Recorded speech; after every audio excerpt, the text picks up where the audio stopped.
cresça em mim. Se eu tenho amor, com certeza sou feliz. Se eu faço bem ao meu irmão, tem uma grandeza dentro do meu coração. Chegou a hora da gente construir a paz.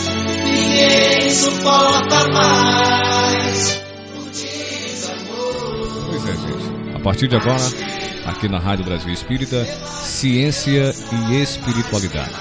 Participe, formule suas perguntas em nosso programa através do nosso WhatsApp ou então lá pelas nossas páginas do Facebook. Boa noite, Delza de Itaí. Boa noite, Pierre Barnabé. Boa noite, Claudinha, aí em Campinas, São Paulo. Boa noite, Pierre Barnabé. Boa noite. Boa noite a todos os ouvintes. Recebam, meus queridos ouvintes, um fraterno e carinhoso abraço, acompanhado do desejo de um feliz 2017. Nós estamos de volta, reiniciando o programa Ciência e Espiritualidade. Vamos reiniciar nosso programa compartilhando, como sempre, a mensagem Aprender e Ensinar, de Marco Prisco, do livro Luz Viva, Psicografia, de Divaldo Pereira Franco. A mensagem diz assim: quando você ignore um assunto, tenha a honestidade de dizê-lo sem constrangimento. Melhor reconhecer a própria ignorância e aprender do que aparentar saber o ignorado. Ouça o interlocutor com serenidade, não interrompendo a pretexto de demonstrar cultura. Aprende-se quando se ouve e reflexiona. Falando-se, pode-se demonstrar ser um bom falante. Nunca, porém, se revelará um sábio. Muitos se fazem professores, ensinando aos outros o que eles já sabem.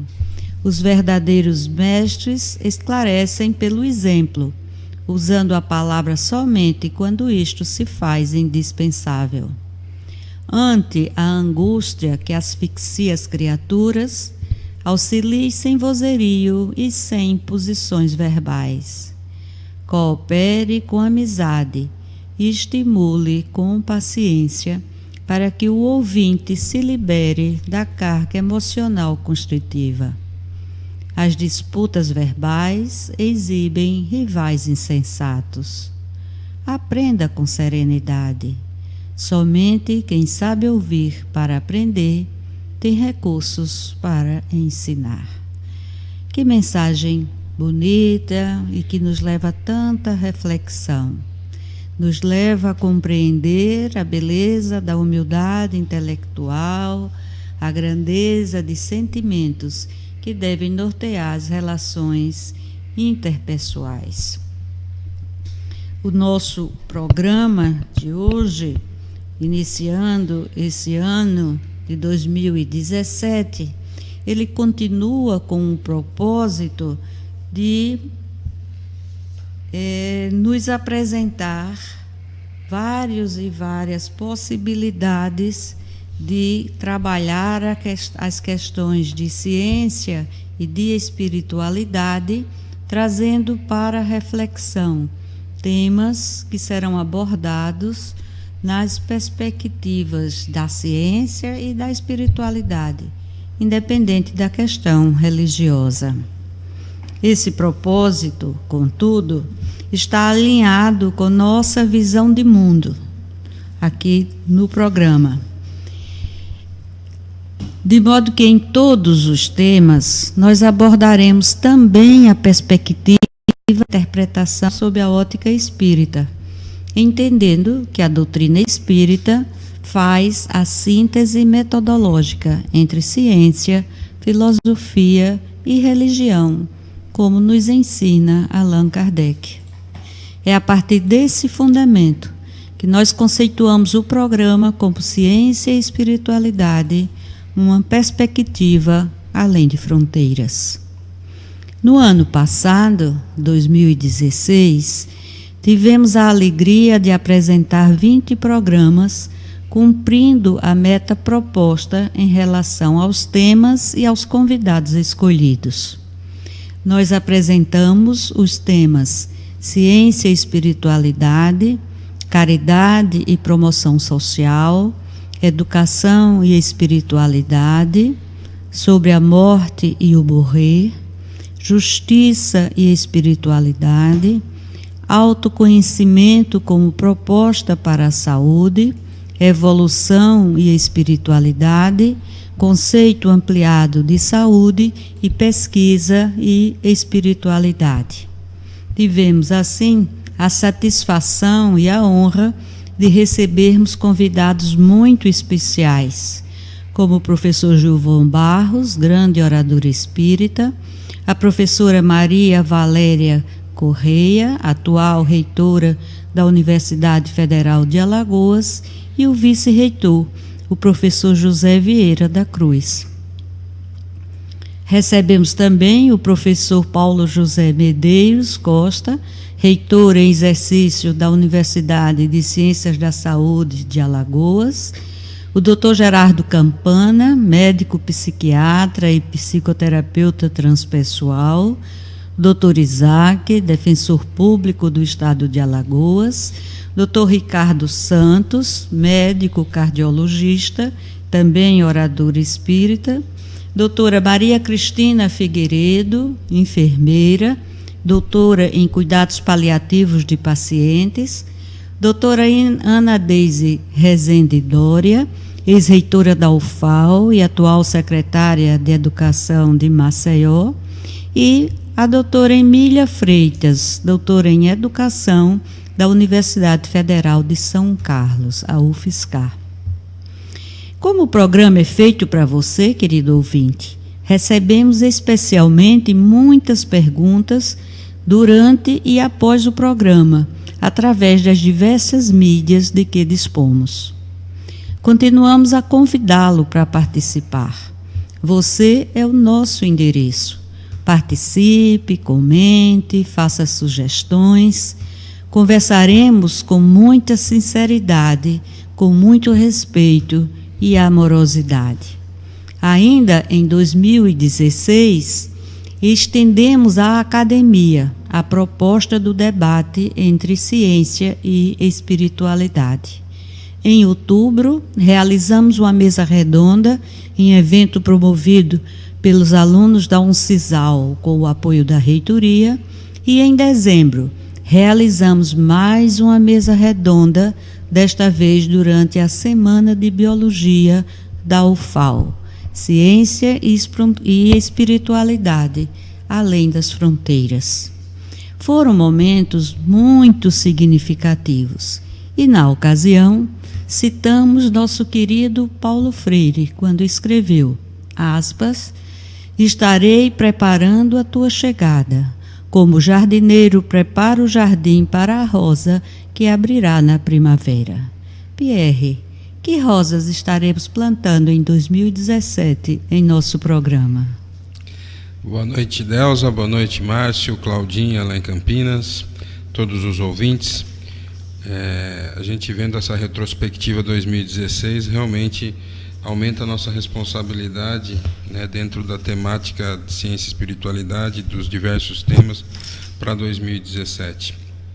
E, obviamente, que a gente vai tentar em 2017 manter, né, o número de programas, manter toda essa programação que a gente vai falar, já fez uma pré-programação para o ano, tendo ela muito diversificada, onde serão entrevistados ainda convidados especialistas nos temas, pesquisadores, professores, filósofos, religiosos, sociólogos, médicos, profissionais de renome, de âmbito local e nacional, a modo de trazer ao ouvinte sempre uma visão da ciência além de fronteiras.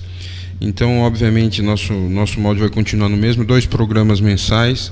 O primeiro programa a gente vai abordar mais a luz da doutrina espírita, né, que é a luz que realmente eu e Delza mantemos não como verdade absoluta, mas no que realmente a gente acredita e dentro do racionalismo da ciência e espiritualidade. E no segundo programa sempre a gente vai ter convidados dentre todos esses que a gente falou assim agora há pouco, que não necessariamente é da doutrina espírita, porque o nosso tema sempre vai ser ciência e espiritualidade. Então, nosso programa continuará temático, interativo, e essa interação depende dos ouvintes, Deus. A gente precisa que eles participem mais, façam as perguntas, e a gente vai tentar sempre responder. E se não soubermos responder, nós vamos estudar, né, para trazer para o próximo programa. Sempre vamos ter um tema mensal. Nesse mês, o nosso tema vai ser as bases da espiritualidade do Brasil, as bases espiritualistas do Brasil. E a gente realmente quer que esses ouvintes venham, troquem ideias, façam comentários e que com essa participação a gente sempre consiga manter a interação entre nós aqui e todos que estão do lado de lá. Lembrando que a nossa temática é sempre a ciência e espiritualidade. O programa continuará todas as segunda-feiras de 15 em 15 dias, iniciando às 19 horas, horário Nordeste, 20 horas, horário de Brasília, quando estamos no horário de verão, e terminando às 20h30 ou 21h30. E o ouvinte poderá participar do programa enviando perguntas, sua opinião e qualquer comentário. Essas perguntas poderão ser feitas via e-mail, WhatsApp ou por telefone durante o programa. Hoje, por exemplo, estamos aqui ao vivo, então estamos à disposição de vocês para bater o papo, com possibilidades de anotação das perguntas. Se não der tempo de responder no programa por causa do tempo, a gente deixa para o próximo programa, mas sempre tentando atender a todos.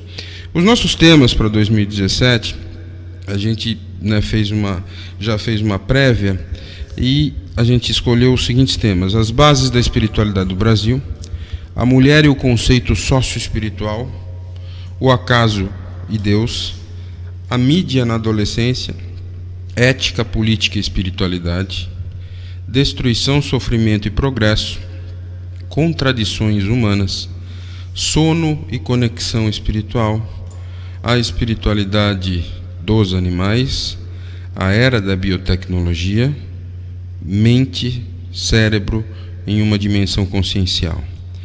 Então, a gente inicia hoje, dia 13, o nosso programa, o primeiro programa do ano. Nós estivemos aí um tempo em repouso, porque sempre fazendo essa reflexão do que a gente ia trazer para vocês, ouvintes. E nesse início de programação, nós sempre queremos voltar a reforçar a necessidade da participação de vocês que estão aí do outro lado, inclusive avaliando o programa, né? O que vocês acham que está sendo bom, o que vocês acham que está sendo ruim. Falando em ciência e espiritualidade, e falando em bases de espiritualidade no Brasil, que é o nosso tema de hoje, Delza, você acha, né? Clarifica um pouco, tenta, né, me esclarecer a todos os ouvintes um pouco do que é espiritualidade à luz da doutrina espírita, né, para a gente começar o programa falando dessa espiritualidade à luz da doutrina espírita.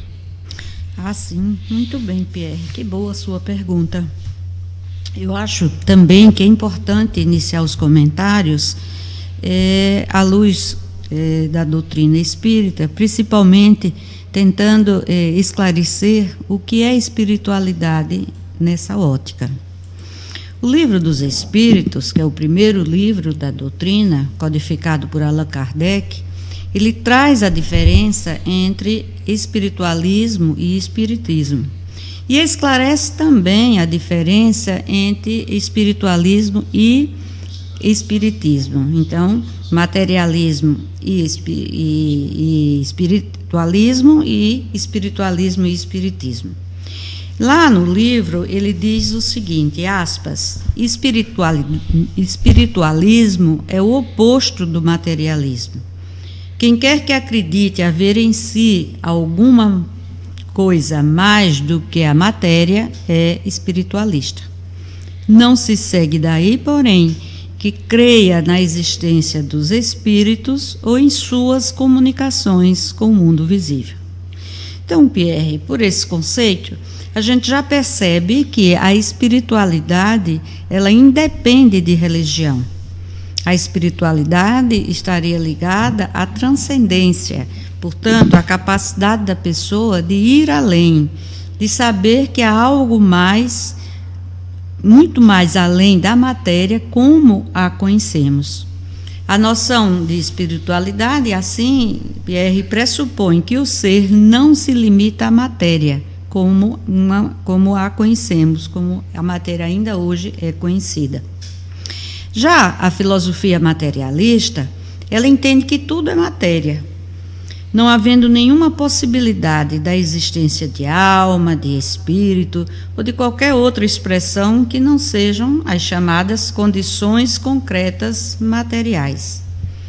Estas condições, elas seriam aquelas que podem ser submetidas a quantificações provadas pelo método científico em vigor nesse momento.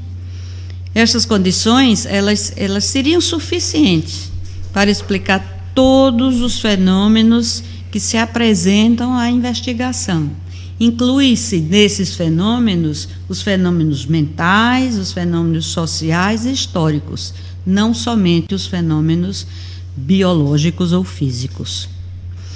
Mas eu creio que com o decorrer da evolução da ciência, a gente vai chegar a criar métodos e tecnologias capazes de fazer ouvir de forma científica a frase de Hamlet. Aquela frase que muitos citam, e às vezes até de forma errônea, mas que diz o seguinte, aspas, há mais coisas no céu e terra, Horácio, do que foram sonhadas na sua vã filosofia. Eu faço um parêntese, porque eu fui pesquisar um pouco sobre essa frase e vi o blog do Arthur Máximo, muito interessante, fazendo um comentário sobre essa frase. E aí ele diz lá no blog, aspas, Hamlet, na verdade, Shakespeare, faz isso por ironia. Horácio é um estudante, representa a racionalidade. Hamlet representa algo mais passional.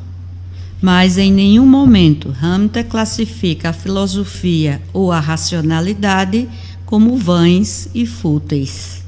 Até como se costuma dizer nessa frase, né?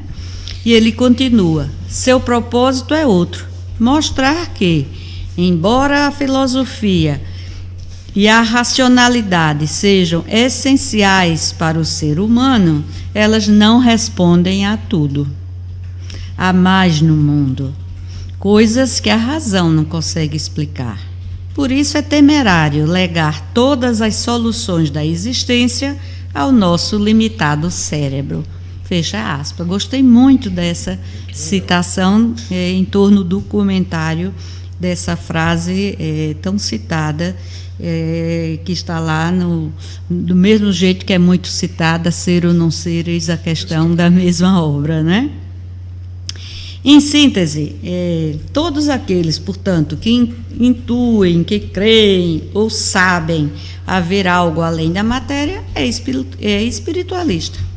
A noção de espiritualidade estaria, então, assim, oposta à noção de materialismo. Esclarecendo um pouco sobre a diferença entre espiritualismo e espiritismo, eu lembro que o termo espiritismo, ele foi criado por Allan Kardec para diferenciar exatamente da noção de espiritualismo. O espiritismo é a doutrina dos espíritos e foi trazida através do Livro dos Espíritos, seguido dos demais livros que compõem a codificação kardeciana. O Livro dos Espíritos, ele nos ensina que espíritos são as almas dos homens que, após o desencarne, passam a compor o mundo não físico, o mundo espiritual. Portanto, há a matéria, que é o corpo biológico, e há o espírito. Esses espíritos, estando no mundo espiritual, eles então podem continuar a se comunicar com os encarnados. Esta comunicação, ela pode ocorrer de várias maneiras, e se dá porque os homens possuem uma capacidade para isso, é a chamada mediunidade. Então, a gente pode também já clarificar um pouco para o nosso ouvinte que os esclarecimentos mais específicos sobre a mediunidade à luz do Espiritismo, eles se encontram em O Livro dos Médiuns. Sim. Dizemos à luz do Espiritismo, Pierre, porque a mediunidade, sendo característica de todos os homens, ela existe desde os primórdios da humanidade. A gente pode perceber mesmo que a mediunidade, ela fundamenta todas as religiões, desde as animistas, porque as práticas e os livros sobre os quais as religiões se fundamentam, todas elas foram trazidas através de profetas, de gurus espirituais, de anjos, de espírito da natureza, de iluminações existenciais, vestais, sílfides, oráculos e tantos outros que são citados nas diferentes religiões ou nas diferentes religiosidades, sejam orientais, sejam ocidentais. É bom a gente falar um pouco sobre isso, logo no início de 2017, com esse título, porque esse equívoco entre espiritualismo e espiritismo, ele provoca muitas interpretações errôneas. Porque esse nome, espiritismo e espírita, criados por Kardec, eles deveriam ser utilizados apenas por seus seguidores, então os seguidores da doutrina espírita. Mas o que a gente vê é que ele é amplamente utilizado, inclusive como denominações de espaços esotéricos, de outras denominações, mas que coloca espírita no nome, né? E que nada tem a ver com a doutrina espírita. Assim como filmes, novelas, que diz, tem uma fundamentação espírita, mas que foge muitas vezes algumas vezes, à fundamentação propriamente dita do espiritismo. Então, algumas pessoas, mesmo quando nos perguntam, dizem, você é um espírita kardecista, né? Como forma de dizer, olha, você é espírita, mas que segue Kardec. Isso é uma redundância, porque o espírita é todo aquele que adota a doutrina espírita. Porque o espiritismo é ciência, filosofia e religião. E foi trazida à nossa humanidade, né, a humanidade, ainda lá em meados do século XIX, e foi trazida através da comunicação de espíritos superiores. Daí porque Kardec denomina a doutrina dos espíritos. Não foi Kardec que trouxe, foram os espíritos que trouxeram. Essas informações que foram depois codificadas por Kardec, elas formam um corpo de doutrina e que foi publicada através do Livro dos Espíritos, lá nos idos de 1856. Portanto, querido ouvinte, quem quiser conhecer a doutrina dos Espíritos ou o Espiritismo, comece lendo esse livro, o Livro dos Espíritos, ou então participando de grupos de estudo nos centros espíritas que estão aí espalhados pelo mundo afora. Ainda esclarecendo os fundamentos da doutrina espírita, eu acho importante dizer isso, porque às vezes até se coloca que espírita não acredita em Deus, acredita e faz práticas do diabo, não é? Mas os fundamentos da doutrina espírita são a existência de Deus, que é a causa primária de todas as coisas e de todos os seres, Jesus como guia e modelo para toda a humanidade, a comunicabilidade dos espíritos, a pluralidade das existências através da reencarnação como um processo pedagógico de Deus no plano evolutivo e a pluralidade dos mundos habitados. Então, com esses fundamentos, nós entendemos, eu pelo menos, entendo melhor a plenitude do amor de Deus, embora não consiga nem chegar perto de como decifrá-lo, dada a minha pequenez ainda. A espiritualidade, ela está presente ao longo da história de toda a humanidade. né? A transcendência humana, ela faz parte das características do homem. Então, se a espiritualidade faz parte da história de toda a humanidade, Pierre, será que você poderia exemplificar aqui para nós diversas formas de expressão de espiritualidade nessa história da humanidade? O que é que você nos diz? Delza, realmente essas perguntas e essas colocações são muito importantes do ponto de vista do entendimento científico, né, da espiritualidade no decorrer da evolução da humanidade. Então, algumas perguntas, elas nos rodeiam aí, e são perguntas da mesma forma que você recebeu, você é espírita kardecista, né, que é subir a subida, né, porque o termo espiritismo vem de Kardec. Existem algumas perguntas. A espiritualidade sempre esteve presente na humanidade? Há diferença entre o que nós vivemos hoje com o que vivia o homem primitivo? E daí eu gostaria de fazer, né, da gente sair desse macro, falando em humanidade, e a gente ir para a pequena esfera ou a microesfera, eu comigo mesmo, né? A gente faz uma analogia, uma comparação entre essa humanidade em desenvolvimento com uma pessoa no envelhecimento, né, na idade passando. Então tem um ótimo texto da doutora Teresa Monteiro, né, que é doutora em psicologia clínica pela PUC-Rio, que é intitulado Espiritualidade, : desejo de eternidade ou sinal de maturidade. E daí ela traz nesse texto a relação da espiritualidade e o envelhecimento, notando a notoriedade, né, do entendimento da espiritualidade no incremento da qualidade de vida, tanto de idosos quanto de dependentes químicos. E daí você vai falar, meu Deus, mas então eles estão se pegando a tábua da salvação porque os idosos estão mais velhos ou porque os dependentes... Não, daí vem aquela grande questão. Quanto mais nós vamos vivendo, tendo provas, tendo expiações, dentro de um processo de consciência racional, a gente tenta transcender e entender que aquilo não pode ser o materialismo puro. E isso acontece do ponto de vista da evolução do planeta. Uma coisa é certa, mesmo no século XXI, esse tema ainda é passível de preconceito. Quando você fala espírita, ainda você tem certas pessoas que, olha, você é espiritualista, né?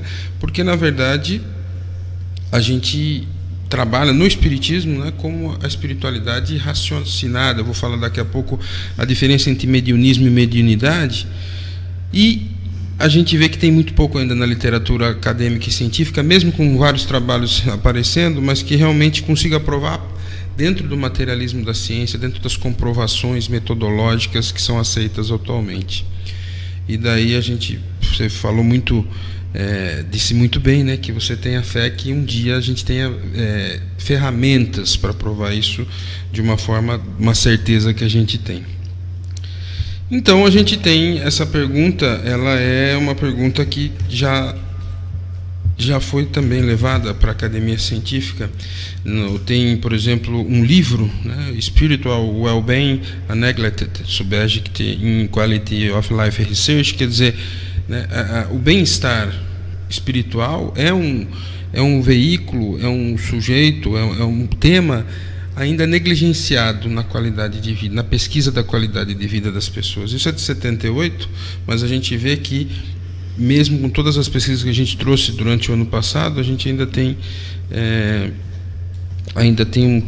uma certa pobreza do ponto de vista metodológico para que a gente consiga convencer. Mas o convencimento, dentro desse próprio livro de Moberg e Bruzek, ele fala que a espiritualidade ela tem duas vertentes. Uma vertente vertical, que se caracteriza eu em direção a Deus, o ser em direção a Deus, essa seria a vertente vertical, e consequentemente, cronologicamente ou não, ao mesmo tempo, mas eu acredito que num tempo após, a gente tem a vertente horizontal, representada com um recurso interno e subjetivo, mobilizado pela experiência de doação de si, da fraternidade, através do contato mais íntimo consigo próprio, com a natureza, com a arte, com a poesia, ou quaisquer ideais visando o bem-estar social, solidariedade, cuidado, tolerância, caridade.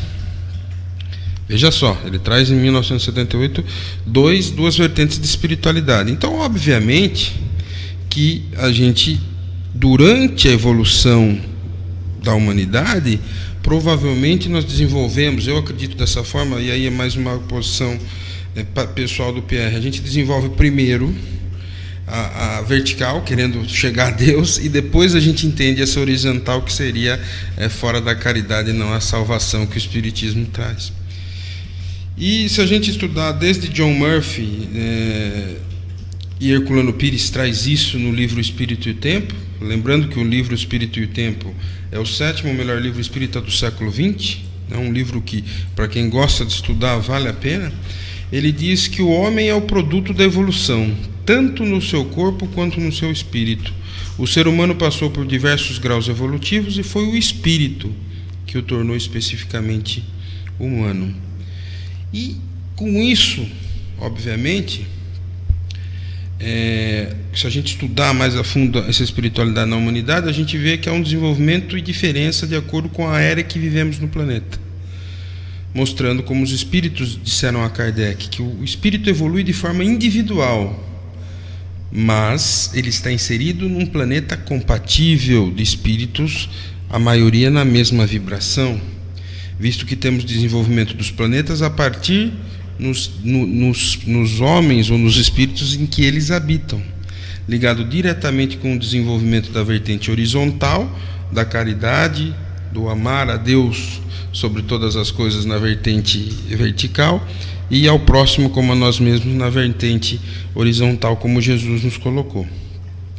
Então, dentro dessas fases dessa espiritualidade, de forma sucinta para a gente não estourar o tempo, Herculano Pires, no livro Espírito ou Tempo, ele adapta Murphy, Spencer e Bozano, Ernesto Bozano, e metodologicamente ele divide a espiritualidade na humanidade através de horizontes culturais. Esses horizontes culturais, obviamente, que eles seguem períodos de evolução do planeta. Tempos antes de Cristo, medieval, era mais... Mas nós vamos observar que essa exteriorização de espiritualidade ela ainda existe hoje no século XXI, nas suas diferentes horizontes. Então, vamos prestar atenção como Herculano nos traz isso. Ele traz, então, em 4 horizontes culturais a espiritualidade. Primeiro dos horizontes, o primitivo. Quando o homem sai da condição da animalidade, do instinto, o homem da primeira dimensão. Então esse é caracterizado pelo mediunismo primitivo. E daí a gente vê, a gente já tem que fazer uma diferenciação nesse primeiro momento, que a gente tem no horizonte primitivo 2 fases de desenvolvimento em relação às manifestações psico-espirituais que seriam regidas pelo mediunismo e o animismo. Mas o que é isso? O que diz Allan Kardec no livro dos Médiuns sobre isso? São fenômenos naturais do psiquismo humano, tanto o mediunismo quanto o animismo, classificados pela doutrina espírita em 2 categorias básicas, os mediúnicos e os anímicos, do grego ânima, alma. Os primeiros são intermediados pelos médiuns. Médium é toda pessoa que sente, num grau qualquer, a influência dos espíritos. Essa faculdade é inerente ao homem e, por consequente, não constitui privilégio de ninguém. O segundo, o animismo, é mais propriamente denominado de emancipação da alma, pela codificação espírita, produzidos pelo próprio espírito encarnado. Então, ele lembrando de outras vidas, ele trazendo coisas dele mesmo que não tem comunicabilidade de espíritos. Então, no primitivo, você tem o mediunismo, que seria eu ter alguma coisa espiritual, mas não regrada ainda, não consciente, e eu teria essa questão do animismo. Mas existe uma condição que nos traz, o que traz para a gente, Herculano Pires, muito importante. Como um ser primitivo,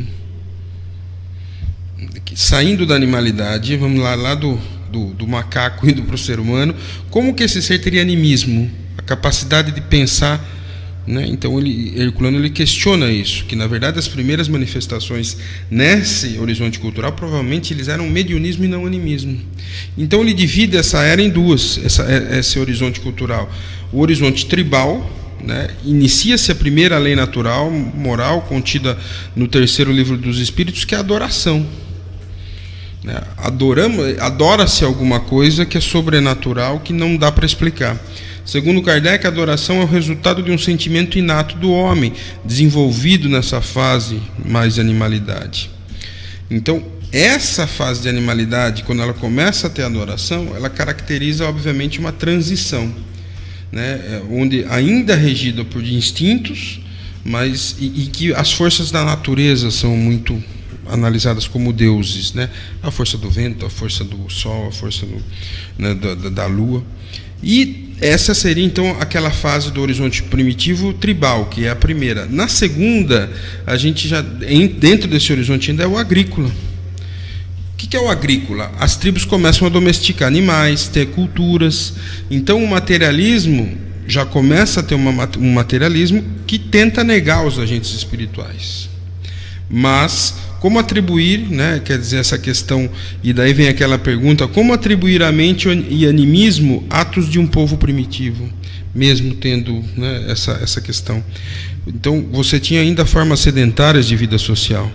Então, nesse momento, a razão vai surgindo, com conceitos como terra-mãe, né, mãe-terra, céu-pai, né. A Virgem Maria é um mito, a Virgem Maria não Nossa Senhora, mas o termo Virgem Maria é um mito agrário. A terra, Deus a mãe, pé virgem antes e depois do parto, pois sai imaculada da fecundação e está sempre em estado de pureza. Surge a zolatria, a adoração aos bichos, os deuses animais, a mente em psicose, ou seja, os espíritos reencarnam nos animais, surge nesse horizonte agrícola. No final dessa fase, você começa a ter o antropomorfismo. O que seria isso? Acreditar que deuses politeístas, porque nessa fase ainda era politeísmo, acreditava-se em vários deuses. Tem a cara de pessoas, tem o jeito de pessoas e tem os sentimentos de pessoas. E, por exemplo, nessa fase agrícola, só para vocês terem uma ideia, não tão da fase agrícola, já numa fase mais civilizada, mas Pitágoras era filho do deus Apolo. Só para vocês terem ideia, né? Então você tem fascinação, né? Pessoas fascinadas nesse momento como se fossem deuses virtuosos. Você tem o vinho do deus Baco, você tem o pão de Deméter e Ceres para os romanos, você tem sacrifícios de animais para os deuses antropomórficos. O animismo, sim, cresce nessa fase agrícola por 3 fatores: aprofundamento do animismo tribal, ou personificação da natureza, fetichismo, que acontece até hoje, né, em algumas tribos, fusão da imaginação aos processos ritualísticos, mitologia popular, e antropomorfismo, porque você cria um Deus muito parecido em termos físicos de você, e que ele teria, né, os mesmos desejos que você como material. Então esse primeiro, né, e daí você começa a ter os primeiros deuses, que são os deuses dos cultos ancestrais, das famílias, né, das tribos, dos pajés. E daí criam-se deuses de todos os jeitos. Herculano Pires fala que o horizonte agrícola, que é a última parte do primitivo, permanece subjacente em nossa mentalidade moderna até hoje. Ainda não conseguimos libertar-nos de suas fórmulas agrárias, de seus deuses, de suas ritualísticas e de seus cultos, carregados de sacrifícios animais, vegetais, e sacrifícios também, né, do jugo de eu ter que sofrer para que aquele Deus tenha a compaixão. Passamos daí rapidamente, né, para mais o civilizado, o horizonte civilizado, caracterizado pelo mediunismo oracular das pitonisas. Então os reis iam a essas pitonisas, a esses oráculos, pedir opiniões para as guerras, decisões, né? Ocorre, obviamente, as pitonisas primeiro no Oriente, e as pitonisas já caracteriza uma transição do horizonte agrícola para o civilizado, que acontece na Roma, na Grécia. Então você tem, por exemplo, na Grécia, Esparta, que tem a política, e Atenas, que tem a mitologia. Então você tem, né, os deuses mitológicos que vêm através dessas pitonisas aconselhar aqueles que mandam na política. Então, como eles dão opinião na política, nas guerras, esses deuses começam a se fundir com o Estado, de maneira politeísta ainda. Então você tem formulação de conceitos abstratos, juízos éticos e morais. O que acontece? Se mistura muito o que vem da espiritualidade, o que vem de Deus ou dos deuses, com aquilo que eu sinto. E o animismo aí sim, ele pega pesado nesse civilizado, porque uma pessoa, ela pode achar que está comunicando o espírito, mas ela quer aquilo, então ela começa a comunicar aquilo que é mais interessante naquele momento. Depois dessa fase das pitonisas, que é do horizonte civilizado, você tem o horizonte profético. No profético já é surgindo com os hebreus, no século 9 a 3 a.C. Você já tem um despertar de consciência, individualidade, mas também nesse mesmo período, até parece que vivemos hoje isso. Né? Eu acho que o profético a gente está muito parecido hoje. A gente tem o despertar da consciência, da individualidade, uma certa consciência no que nós somos e para onde nós vamos e de onde viemos, mas nessa época surge o hedonismo social, vive a vida, curtir a vida, né? Abusos, excessos. Uma das maiores dificuldades de Paulo na coisa foi realmente como os gregos eles eram hedonistas, né, sociais, o incesto, né, de sexo com filhas, com primas. Então isso era uma dificuldade para Paulo, e isso está caracterizado nesse horizonte profético. Surge então o conceito da liberdade e com ele o profetismo. Quer dizer, você tem liberdade, mas você começa a fazer coisa errada. Eu sou um profeta, eu começo a te julgar, eu julgo o meu rebanho, vão para a direita e vão para a esquerda, vai para o inferno ou vai para o céu. Nesse momento profético tem muito a ver então com a primeira revelação do que o Espiritismo traz, que é Moisés. Aceitação popular do monoteísmo, individualização de Deus, acentuação dos atributos éticos de Deus. Então você troca oráculos, pitonisas desconexas por profetas exemplificadores que erram nos seus exemplos, mas como Moisés, né, que ele faz as regras e ele exemplifica as regras. Surge então, né, o horizonte profético.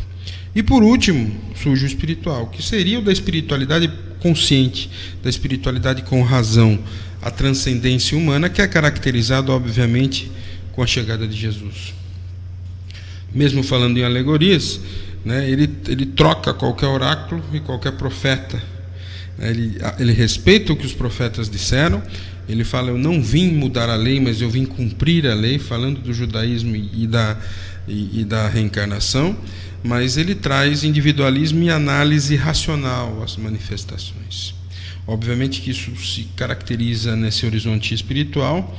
Surge outros conceitos das leis morais do terceiro livro dos Espíritos, que é a igualdade. E essa noção de igualdade é que caracteriza então a vertente horizontal da espiritualidade, que obviamente acreditamos nós que foi fixada e terminada de forma através da terceira revelação do Espiritismo. Somos herdeiros da ideia grega da inteligência suprema, onde temos a inteligência finita do homem e correlação com a magnitude de Deus. Então você veja, né? Então, vindo todos desses trabalhos, né? Desde o primitivo, civilizado, profético, espiritual. Delza, eu gostaria de saber como a gente identifica essa espiritualidade no Brasil. Pierre, você trouxe muita informação. Acho que a gente podia só conversar um pouco sobre já o que você nos trouxe. Mas vamos conversar também, né? Você falou esse livro maravilhoso do Herculano e nessas etapas, vamos dizer assim, mas eu lembro que não são etapas estáticas, como Sim. Você bem colocou, né? É um processo processual, e não só em relação, como você começou muito bem, em relação à humanidade numa visão macro, mas à humanidade na visão individual, não é? Nós somos, na realidade, espíritos imortais, e trazemos toda a nossa experiência existencial ao longo da nossa caminhada evolutiva e, portanto, ainda temos, vamos dizer assim, em nós, esse caldeirão, não é, de experiências pelas quais passamos e que aqui estamos ainda amalgamando essas experiências, de modo que a gente não pode esquecer que estamos, cada um de nós, processualmente, revivendo e revivenciando, né, todas essas experiências anteriores e já construindo novas experiências. Então, essa interpenetração, né? Interpenetração entre esses horizontes, e essa interpenetração, ela se expressa muito bem, voltando à sua pergunta, na sociedade brasileira. Sem dúvida. Não é? Na sociedade brasileira. Quer seja considerando o brasileiro como indivíduo, quer seja o conjunto, ou, melhor falando, a coletividade da sociedade brasileira em si. Por que eu digo isso? Porque o Brasil também, como falamos antes no caldeirão individual, é um caldeirão de religiosidades e expressões espiritualistas. Sim. Não é? Essa expressão de espiritualidade no Brasil é muito diversificada. E nessa diversificação entra com muita força a questão do sincretismo. Né? Além das religiões, das grandes religiões. Só vamos esclarece para o nosso ouvinte o que é sincretismo, né? Porque o sincretismo, eu poderia dizer assim, numa linguagem bem simples, seria a fusão, né, de diferentes cultos, de diferentes crenças ou doutrinas religiosas, reinterpretando os elementos de cada uma dessas e aí fazendo um todo, né, sincrético. Colocar num liquidificador tudo e sai uma mistura. E sai uma mistura. Pronto, é isso aí, né? Esse sincretismo no Brasil é muito fruto do modelo de colonização pelo qual o Brasil passou, não é? Só lembrando, e a gente não pode perder de vista, que quando os portugueses eles chegaram ao Brasil, eles não descobriram a terra nua, eles encontraram uma terra onde havia pessoas que eram os grupos ou tribos indígenas e que eram os seus habitantes naturais, né? Na realidade, o Brasil foi descoberto para os portugueses, mas ele já existia. Sim. Né? Então, esses índios, eles tinham seu sistema de crenças e de rituais. Você falou em pagelança, por exemplo, que era um ritual de cura, né, realizado pelos índios, e ele era o pajé, ou o curandeiro, né, a figura central dessa pagelança, e aquele ritual, o pajé, ele solicitava comunicação com espíritos da floresta, espíritos de animais, para então orientar as demais pessoas daquela comunidade indígena num processo, inclusive, de cura dos pacientes. Então, era também o curandeiro, o pajé, além do orientador moral e psicológico da tribo. Então, isso entra bem no horizonte agrícola já, né? Bem no horizonte agrícola, não é? Mas com o mediunismo, né?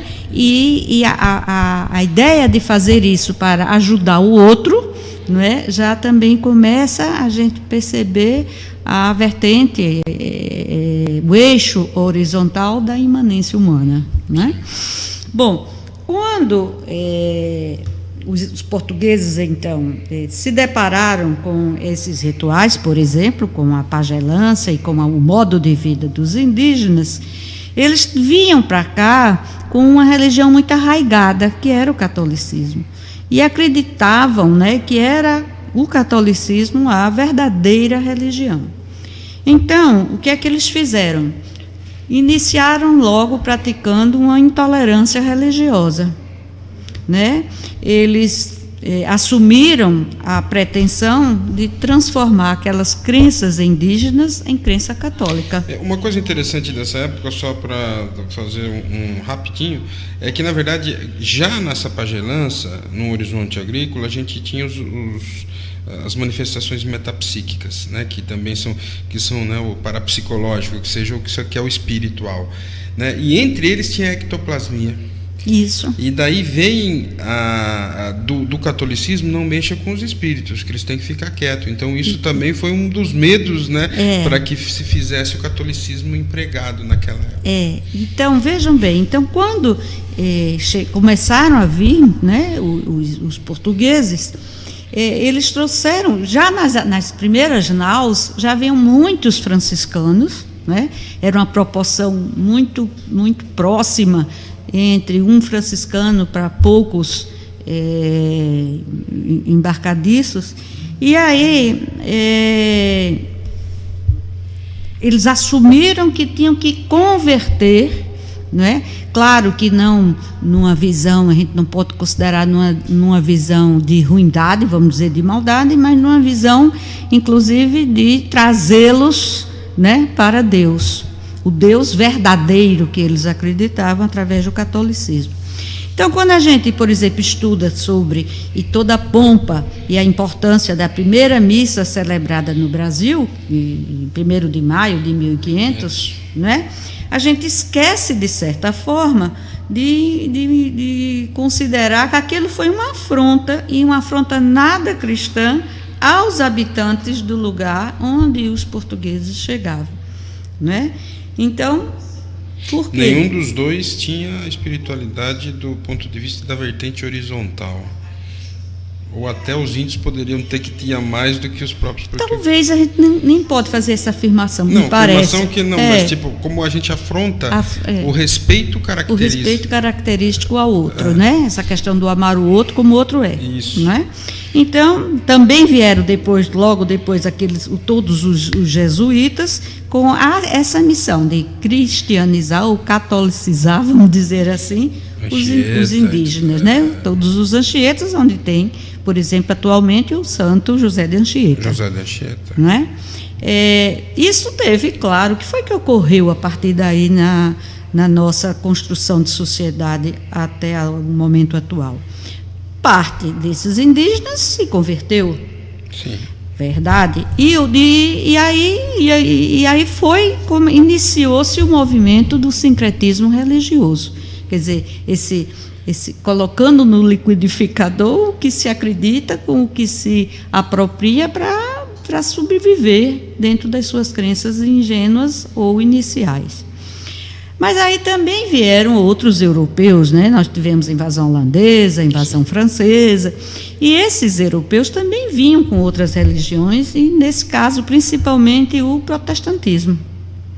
Né? E aí isso ampliou o espectro de interpretação do fundamento cristão e infelizmente, também ampliaram-se as ações e as atitudes nada cristãs. Sim. Nada cristãs em relação aos que já habitavam aqui, dizimando, né, de todas as formas, todas as tribos, ou a maioria dos indígenas. Logo adiante vieram os africanos, sob a forma de escravos, e depois os imigrantes europeus e asiáticos. Então ampliou-se mais ainda, né, a perspectiva de expressões espiritualistas, e aí sim, nós, no Brasil, nos tornamos esse caldeirão de religiões e de expressões espiritualistas que parece conviver de forma harmoniosa, né? Parece. Quando a gente pega o último censo do Brasil, que foi em 2010, ele mostra que 92% dos brasileiros são espiritualistas. E assim eles professam algum tipo de religiosidade, espiritualismo vinculado a uma expressão religiosa. E o restante, 8%, eles se colocaram no censo como sem religião. Mas não é só sem religião, é sem religião, ou agnósticos, ou ateus, ou com religiosidade não determinada, ou mal definida, ou com múltipla religiosidade, não é? Dentre esses 8% ainda tem aqueles que não se declararam porque não sabiam ou não quiseram fazer nenhuma declaração em relação à sua religião. Mas nesse conjunto desses 92% de espiritualistas, 87% são cristãos, não é? E nesses 87%, a grande maior parte, que é em torno de 65%, é católico romana, porque existe também no Brasil o católico ortodoxo. Exato. Não é? Então, esses 64% são herança da colonização portuguesa. Depois, em seguida, vem os protestantes e evangélicos, e aí uma infinidade de denominações, principalmente do movimento pentecostal e neopentecostal, não é? Que aí fica em torno de 22%, e a terceira religião, segundo o censo, é a religião espírita, com cerca de 2% da população, que dá mais ou menos em torno de 3,8 ou 4 milhões de brasileiros. É interessante, Pierre, que a gente saiba que o censo demográfico é uma foto, não é? E é uma foto como foto estática e representa o que foi declarado do ponto de vista das perguntas que foram feitas, não é?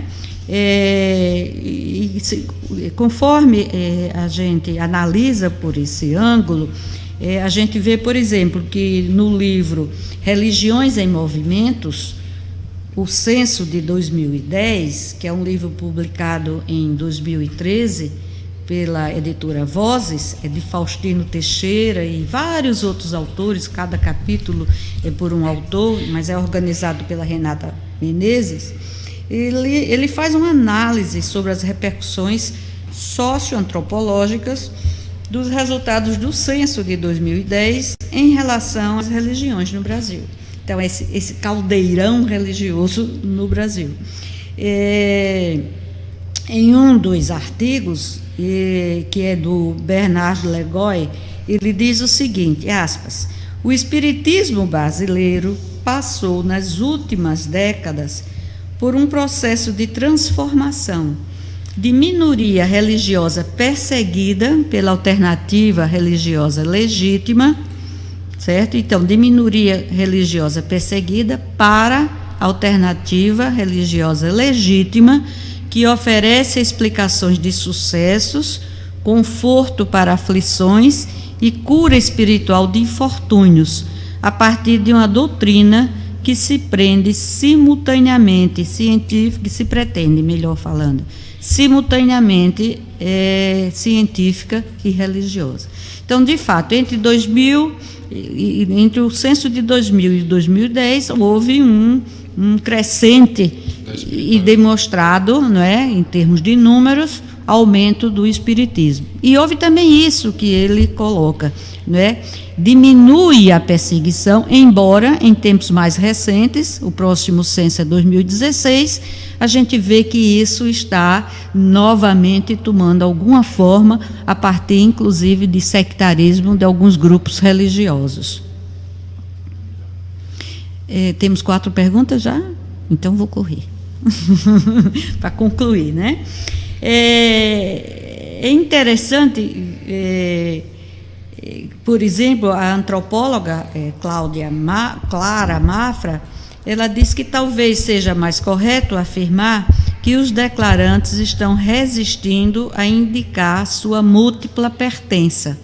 Por quê? Porque na análise feita, né, o que é que ela vê como antropóloga? Que muitas pessoas, eles não pertencem a uma única religião. Vão em 2 ou mais templos, né? Não é? Porque, por exemplo, um dado interessante é em relação à reencarnação.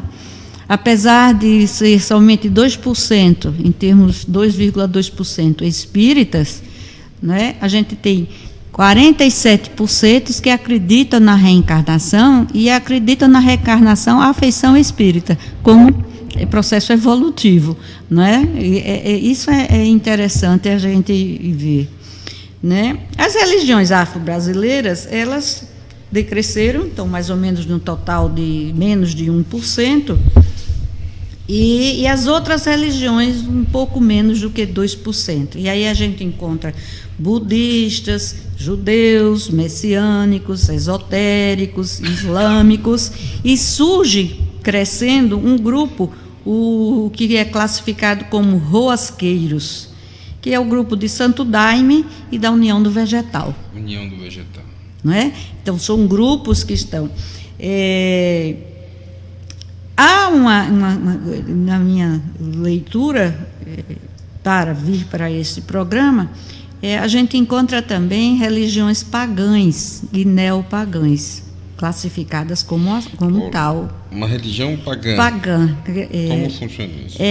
Eles citam, por exemplo, a Wicca, ou Wicca, né? Que lá no censo é considerado como outras religiosidades ou não determinadas, e que tem crescido muito em São Paulo, no Rio de Janeiro e no Nordeste.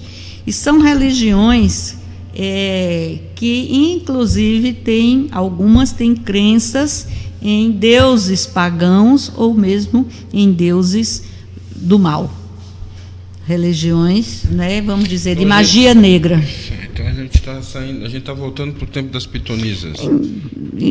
Como eu falei antes, que você nos lembrou muito bem, essa interpenetração, né, esse amálgama que tem em cada um de nós.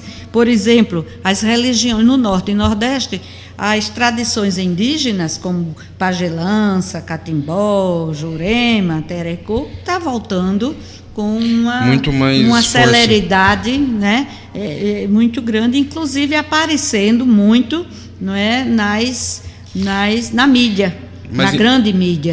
Eu acho a grande questão, Delza, de toda dessa interpenetração que colocou nos horizontes é a seguinte, né, porque a gente não pode também, por horizonte profético, de julgar e de acusar, como que fala, de condenar. Não. Porque essa interpenetração, ela é necessária para que haja futuramente o equilíbrio dos seres que no planeta habitam, que necessitam passar por esses estágios para que haja, então, né, uma necessidade maior. Então, isso é necessário. E essa interpenetração, quando eu trouxe os horizontes, a gente está aqui reforçando isso, não é cronológica, ela acontece até hoje em todas as instâncias. Isso é importante. Porque a gente tem que lembrar que a humanidade somos nós.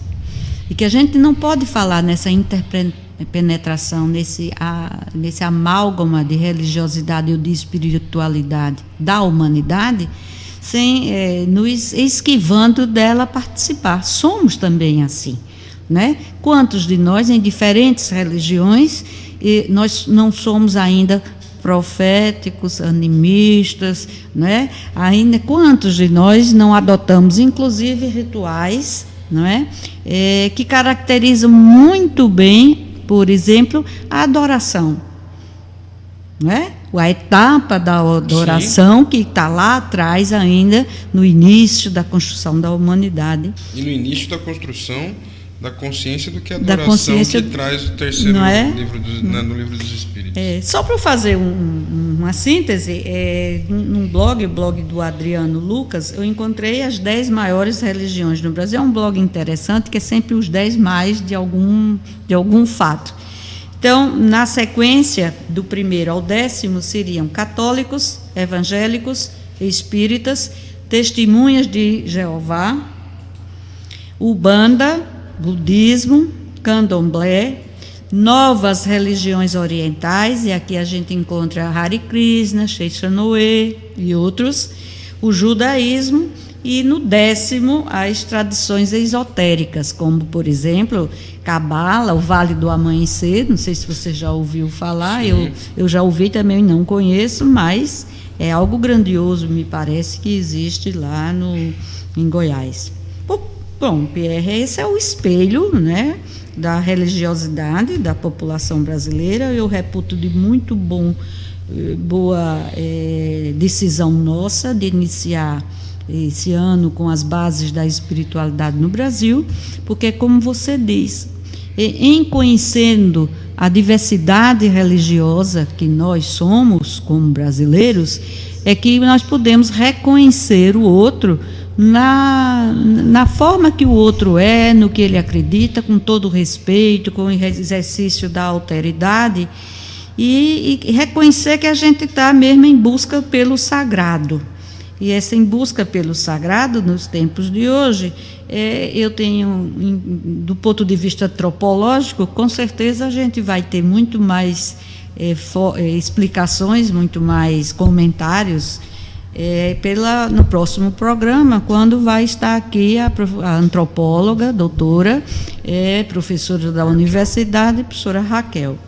Mas, diante disso tudo, eu já vou perguntar, nós já estamos em 8h10, se nós entraríamos já para as perguntas, ou eu poderia perguntar ainda a você, Pierre, como é que surgiu aqui no Brasil o Espiritismo, ou a gente deixa para próximo programa? Então, na verdade, eu tenho uma pergunta aqui que eu acho que a gente já pode tentar ir definindo. Por exemplo,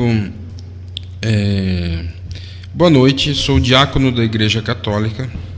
Baixei esse aplicativo da Rádio Brasil Espírita para conhecer mais sobre o Espiritismo. Que coisa boa, né? Seja bem-vindo, André, de São Paulo. É uma honra para a gente. Você é um diácono católico. Eu posso dizer para você que eu estive... toda a minha formação religiosa foi dentro da CNBB, aí em Itaici, em Indaiatuba, né? Onde eu fiz primeira comunhão e crisma para depois conhecer o Espiritismo. E quando você fala de conhecer o Espiritismo, a Delza acabou de falar sobre como surgiu o Espiritismo no Brasil. Então, André, eu vou fazer uma pincelada, mas vou falar só na semana que vem, não vai dar para na outra semana, que não vai dar.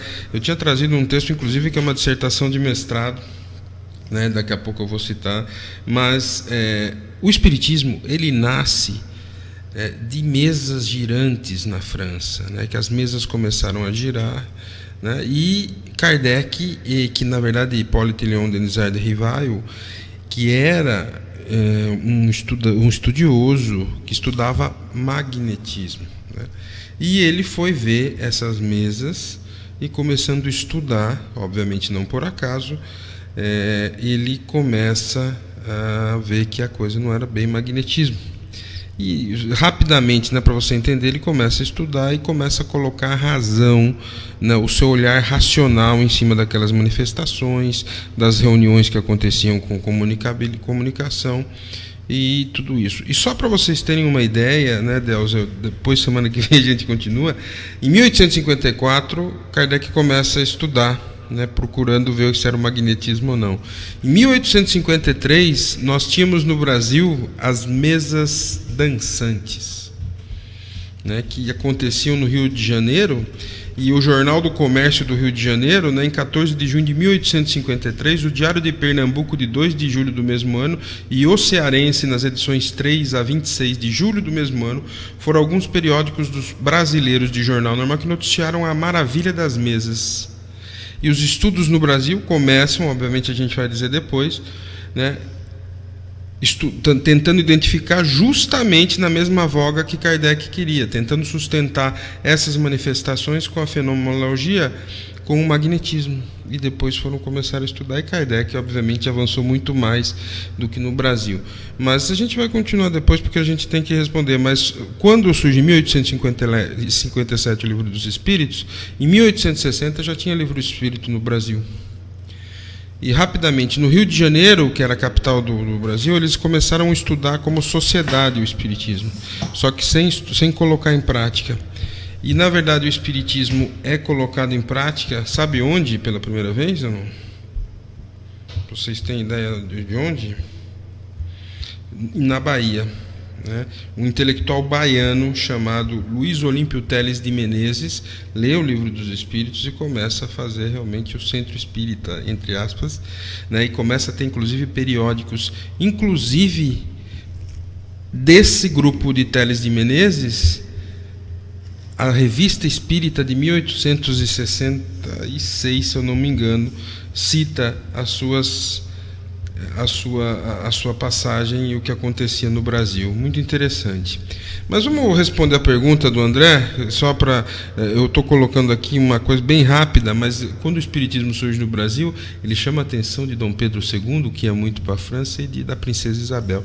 Princesa Isabel, essa que teve uma influência direta de Bezerra de Menezes, que foi presidente da Federação na abolição da escravatura. Só para vocês terem uma ideia, né, de como o Espiritismo entra e ele cresce no Brasil no fim do século XIX, junto com o movimento da República também, através de muitos republicanos que se diziam espíritas. Mas o André colocou, Delza, só para a gente... E essa, por incrível que pareça, André, essa era a nossa próxima etapa do programa, né? Ele tem duas dúvidas que eu vou fazer antes da primeira. Como o Espiritismo recebe irmãos de crenças diferentes, Delza? A gente falou de espiritualidade, a gente falou da vertente horizontal da espiritualidade. Você quer falar um pouco? O Espiritismo, primeiro, ele nem pergunta que crença o outro tem. Nós fazemos, por exemplo, atendimento fraterno, reuniões de vibração, reuniões de fluidoterapia, doutrinárias, e não, em nenhum momento, a não ser quando a pessoa se coloca, nós perguntamos se tem alguma filiação religiosa. E nem mesmo quando passa a frequentar, nós nos preocupamos com isso. Por quê? Porque a doutrina espírita, ela é aberta na ótica da igualdade para todas as pessoas, né? O nosso olhar é um olhar de olho no olho, de alma para alma. Então não há a preocupação com ritual, nem a preocupação dogmática, nem a preocupação de de termos algumas práticas impeditivas. Não, é o livre-arbítrio. Nós dizemos assim, Allan Kardec, né, nos disse, e depois foi novamente, que a única missão do espírito, a única missão do espírito é aprender a amar. Leon Denis nos coloca isso com muita clareza. É a nossa única missão. Então a gente tem que amar sem perguntar por quem é aquele objeto de amor. É o irmão.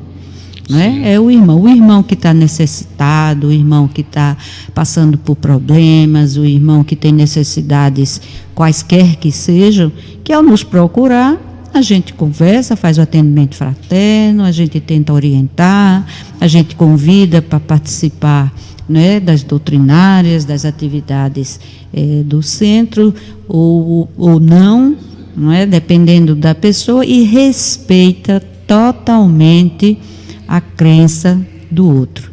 Nós temos no centro espírita, por exemplo, pessoas que, com o passar do tempo, termina dizendo: olha, eu era de tal religião, ou era de tal religião, e agora estou começando a simpatizar. Muito bem, meu irmão, muito bem, meu amigo. Fica aqui conosco o tempo que você quiser. Se você não quiser, em algum momento, precisar sair para refletir, saia, não se preocupe, volte quando você tiver. Por quê? Porque é uma fé raciocinada, não é imposta. Cada um da gente vai fazer as suas escolhas. Lembrando que nós somos seres humanos imperfeitos e que muitas vezes, mesmo dentro da doutrina, a gente tem o proselitismo no ponto de vista, mas isso daí é o erro da pessoa e não o erro da doutrina. Então isso é importante. Outra pergunta dele, e eu acho que essa pergunta vale a pena a gente trabalhar em cima dela. Na verdade, o André trouxe várias perguntas. Só dele já daria uns 30 minutos de conversa. E as religiões afro? É uma ramificação do espiritismo? Não são. As religiões afros têm a origem, inclusive a origem na África. Daí, anterior ao espiritismo? Bem anterior ao espiritismo. Algumas bem anterior ao catolicismo, e ao cristianismo. E quando trazidas para o xamanismo brasileiro, quando trazidas através dos escravos, um período terrível pelo qual o Brasil optou por fazer de homens, né, escravos, homens e mulheres, numa tentativa de manter-se culturalmente ainda vinculado às suas origens, e para poder sobreviver diante da opressão e da intolerância religiosa, nasceram as religiões chamadas afro-brasileiras. Sincretismo. Né? Que é através do que a gente falou anterior, que é o sincretismo. Né? Cada uma das religiões afro-brasileira, ela tem inclusive seu corpo de doutrinas, seus rituais, e não se aproximam, né, do que nós no Espiritismo fazemos nem acreditamos, assim como também não do catolicismo, não do protestantismo, do judaísmo, do budismo ou de outros. São entidades religiosas diferentes e próprias, com características próprias a partir desse sincretismo. Mas, Pierre, eu queria colocar para o ouvinte a felicidade de, nesse primeiro programa, nós estarmos sendo ouvidos por 738 em diferentes países, além do Brasil. O Márcio Eduardo nos passou aqui que estamos conectados com a Austrália, Espanha, Alemanha, Chile, Portugal, Japão, Estados Unidos, Paraguai, Indonésia e Argentina. Portanto, meu querido amigo, nós aqui, pequenos brasileiros de Maceió, estamos em conexão com o mundo, nessa transnacionalização. Que responsabilidade é nossa. Mas muito obrigado, né, queridos ouvintes, é sempre uma honra estar aprendendo com vocês e trazendo um pouco do que a gente estuda e do que a gente tem de experiência aqui. Ainda continuando o André perguntou, e você respondeu muito bem, das religiões afro, que elas são, e elas vêm dos horizontes tribal, né, tanto do primitivo, tanto do tribal quanto do agrário, e que é muito anterior ao nosso horizonte espiritual, que começa com Jesus e vem através, né, da terceira revelação, o Espiritismo. Mas o que eu gostaria de colocar também, que ele faz a pergunta, qual a opinião de você sobre a intolerância religiosa? E essa pergunta vai ter que ficar para o próximo programa, né? Porque nós temos outras perguntas, duas que nós vamos... Mas eu não gostaria de deixar passar que não há cabimento de haver intolerância religiosa. Sim. Intolerância religiosa ou qualquer tipo de intolerância é desamor ao próximo. Exatamente, e eu concordo plenamente, mas a gente vai falar esse mês sobre esse tema. Esse tema volta à plenária, como disse, né? É próximo programa. E o Carlos, da Igreja Assembleia de Deus de Recife, ele fala: eu sou evangélico, sou admirador do Espiritismo, mas ainda não consigo compreender a reencarnação. Como a ciência explica a reencarnação? Vocês poderiam me ajudar? Bom, meu amigo Carlos de Recife, obviamente que nós, estudando o Espiritismo, e o Espiritismo é ciência, filosofia e religião, a gente começa a não ter dúvidas sobre a reencarnação, né? Na verdade, ter certeza do processo reencarnatório, que pode ser explicado pelas próprias pseudo-injustiças que acontecem no mundo, né? Quer dizer, uma pessoa é paralítica, outra não é, uma pessoa é pobre, outra é rica. Quer dizer, isso não poderia ser compatível a uma vida só de um Deus justo e perfeito, como todos nós, que somos monoteístas e acreditamos num Deus só, acredita. Mas, se você quiser estudar um pouquinho mais pensando em ciência, me lembrei agora, Delcia, a gente pode trazer os livros de Ian Stevenson, do Brian Weiss. Mas Ian Stevenson acho que vai ser mais científico, porque ele é da Universidade de Virgínia, e ele tem 26 casos de reencarnação comprovados, inclusive em revistas científicas com indexação.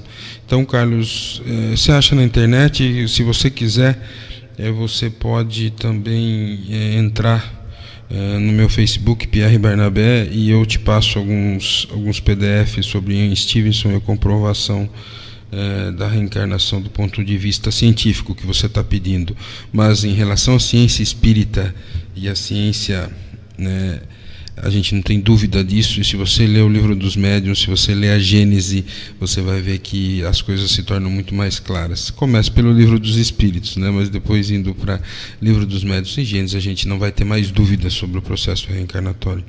Mais alguma coisa, Delza? Como é o nome? Carlos. Oi, Carlos. Olha, para mim, o fato de conhecer os mecanismos da reencarnação, à luz da doutrina espírita, é que me fizeram realmente acreditar em Deus.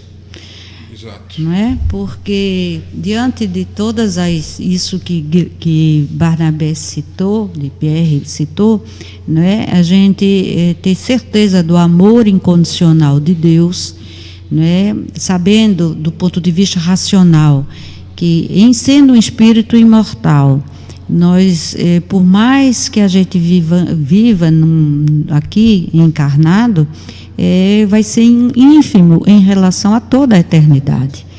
Então, por mais que a gente pratique o bem, que tenha boas atitudes, a gente estaria muito longe ainda, por exemplo, de chegar perto daquelas condições de bem-aventuranças que Jesus nos colocou.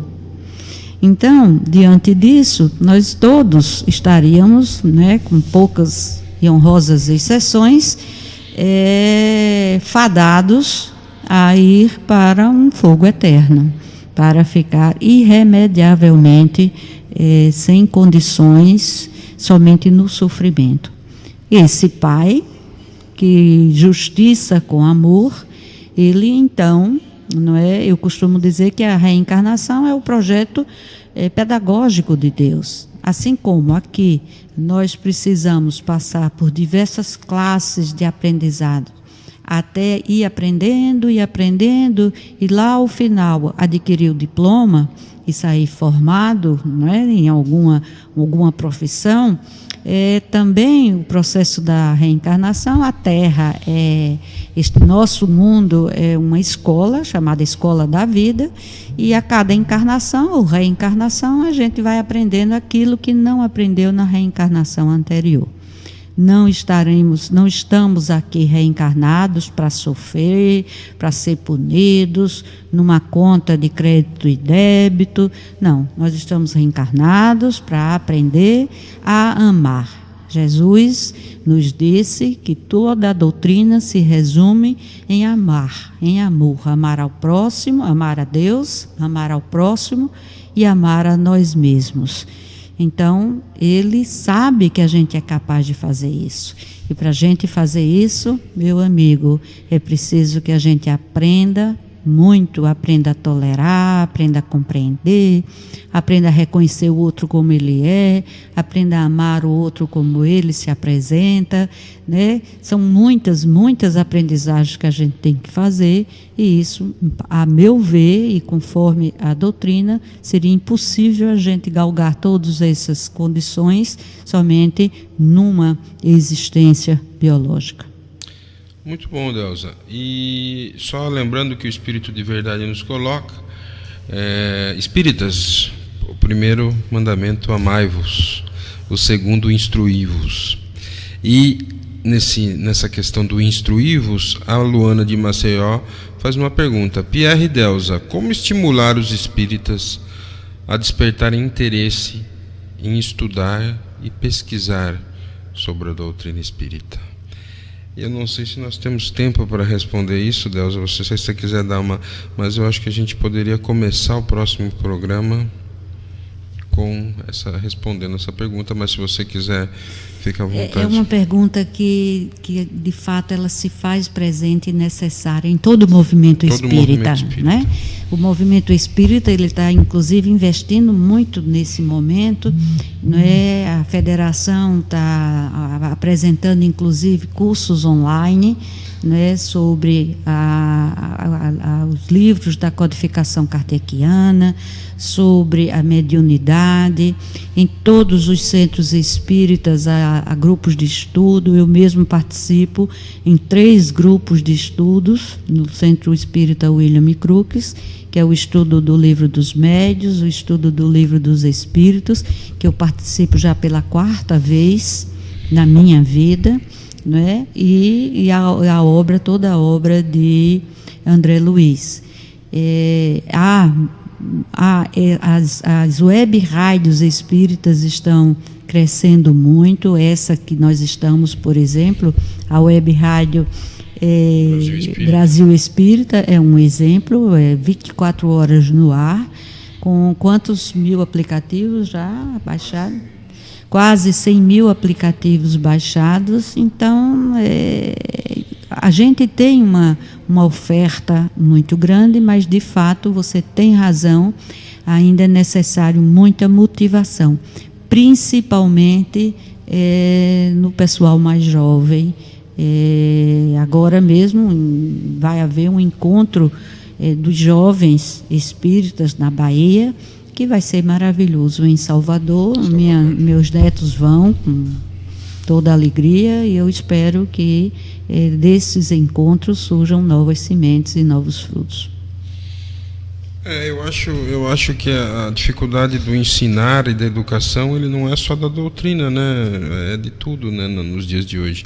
A facilidade de informação, mas a dificuldade de absorção do conteúdo e da exemplificação daquilo que se aprende. Então, isso eu acredito que realmente a gente tem hoje várias ferramentas, né? Agora saiu a Kardecpedia, como se fosse... Kardecpedia, uma ferramenta excelente. Toda a obra de Kardec, e ainda remete aos jornais e às obras complementares, né? Feita por um espírita que é professor, que agora é aposentado, professor da Unicamp, se eu não me engano, o Cosme Massi. Ele vai estar aqui conosco em Maceió em julho, parece-me que 21 e 22, ou é 22 e 23 de julho. E essa ferramenta, a Wikipedia, é excelente. Kardecpedia, né? Me desculpe, é Kardecpedia. Bom, Luana, a gente volta a falar um pouco sobre essa questão. E o nosso programa Ciência e Espiritualidade também é uma ferramenta para aqueles que queiram estudar, que queiram conosco aprender, porque nós também somos eternos aprendizes. Delza, eu já vou despedindo do pessoal aqui. Você faz a nossa prece final. Então, minha gente, meus ouvintes, queridos amigos, que Jesus esteja com todos vocês, que a espiritualidade a qual vocês acreditem também esteja, e que possamos estar aqui daqui 15 dias novamente, discutindo, conversando, e contamos com vocês. Márcio, Claudinha, Delza, muito obrigado, né, por me permitir estar com vocês aqui nesse time de craques, né? E eu ainda um zagueiro que chuta para fora de vez em quando. Então, um grande beijo, no coração de todos aí, os ouvintes. Delza vai fazer as considerações finais. Também eu quero me despedir nesse programa, primeiro programa de 2017, não é? Agradecendo ao Márcio Eduardo, a Claudinha, agradecendo ao Pierre por essa convivência, para que a gente esteja aqui. Nós nos encontramos algumas vezes, né? Esse programa não se faz assim, só quando a gente se encontra, com muita dedicação, com muito compromisso, né? Com muita vontade, de fato, de compartilhar, de aprender, tudo isso que a gente traz para você, ouvinte. E um beijo também, né? É tão interessante, eu não sei muito o que é um beijo no coração, mas é uma expressão, né, que parece de muita amorosidade e de muito bonita. Beijo não é material. Para encerrar, eu quero só, me lembrando do diácono, que no Livro dos Espíritos, a primeira pergunta é a seguinte: que é Deus? Kardec não pergunta quem é Deus, nem o que é Deus. Ele pergunta que é Deus. Isso já traz uma conotação filosófica muito profunda. E a resposta dos espíritos superiores é: Deus é a inteligência suprema, causa primária de todas as coisas. Portanto, o fundamento básico da nossa doutrina é a existência de Deus na sua infinita e incomensurável amor, compaixão, misericórdia e bondade. E nesse sentido, eu gostaria de encerrar dizendo: ó Deus querido, querido Pai, Paizinho de todos nós, obrigado por esse momento tão especial, por termos aqui compartilhado com tantos corações e tantas mentes estas impressões, esses desejos de felicidade, de amorosidade. Obrigado, obrigado, Senhor, de toda a vida. Obrigado, Jesus, Mestre querido, Irmão maior, por essa assistência maravilhosa que através de Ti nós temos com essa espiritualidade amiga que nos assiste, que nos consola, que nos dirige. E aqui ficamos, querido ouvinte, desejando a todos vocês que as luzes e as bênçãos desse Deus maravilhoso e de Jesus possam comprometer o seu coração, sempre espalhando o bem e a felicidade. Que assim seja.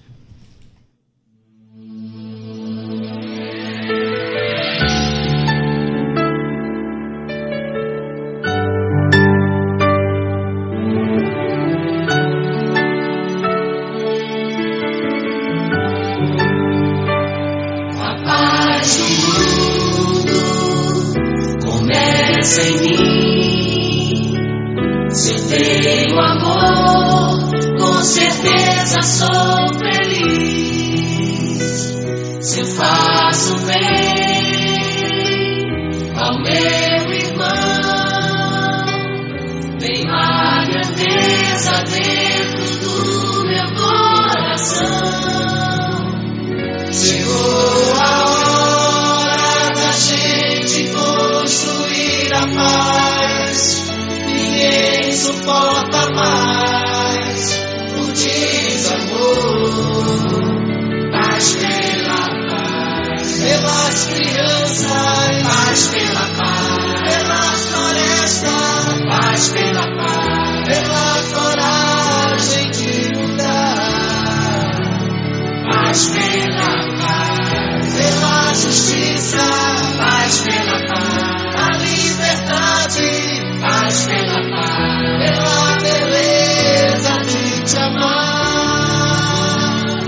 A paz do mundo começa em mim. Se eu tenho amor, com certeza sou feliz.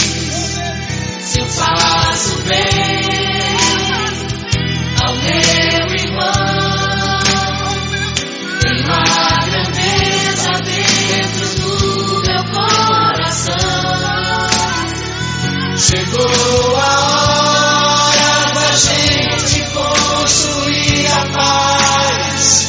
Ninguém suporta mais o desamor. Paz pela paz, pelas crianças, paz pela paz, pelas florestas, paz pela paz, pela coragem de mudar. Paz pela